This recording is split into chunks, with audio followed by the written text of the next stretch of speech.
So ನೀವು ಒಂದು ತಿಂಗಳಿಗೆ ಅಂದ್ರೆ ಈ ದೀಪಾವಳಿಯಿಂದ ಶುರುವಾಗುತ್ತೆ ಅಂತ ಹೇಳ್ತಾರೆ.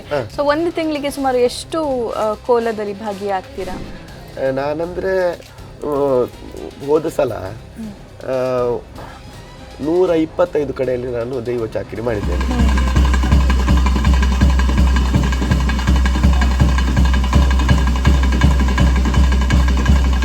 ಹೋದ ವರ್ಷದಲ್ಲಿ ಏಪ್ರಿಲ್ ತಿಂಗಳಲ್ಲಿ 1 ತಾರೀಕಿಂದ 30 ತಾರೀಕಿಂದ ಡೈಲಿ ಇತ್ತು ದಿನ ಅಲ್ಲ, ಅದು ಸೀಸನ್ ಪ್ರತಿ ಅಂದ್ರೆ ಈ ಕೊರಗಜ್ಜನಿಗೆ ಮಂತ್ರ ದೇವತೆಗೆ ಕೆಲವು ಕಡೆ ಅಮಾವಾಸ್ಯೆ ದಿವಸದಲ್ಲಿ ಕೂಡ ಮಾಡ್ತಾರೆ, ಮತ್ತೆ ಭರಣಿ ಕೃತ್ಯದಲ್ಲಿ ಕೂಡ ಮಾಡ್ತಾರೆ ದೈವ. ನಿಜವಾಗಿ ನಾವು ದೈವ ಇದು ನರ್ತನ ಸೇವು ಅಮಾವಾಸ್ಯೆಯಲ್ಲಿ ಮಾಡ್ಲಿಕ್ಕಿಲ್ಲ ಅಂತ ಉಂಟು, ಅಮಾವಾಸ್ಯೆ ದಿನದಲ್ಲಿ ಮತ್ತೆ ಭರಣಿ ಕೃತಿಕೆಯಲ್ಲಿ ಮಾಡಬಾರ್ದು ಅಂತ ಉಂಟು. ಕೊರಗಜ್ಜನಿಗೆ ಆಗ್ತದೆ ಹಾಗೆ.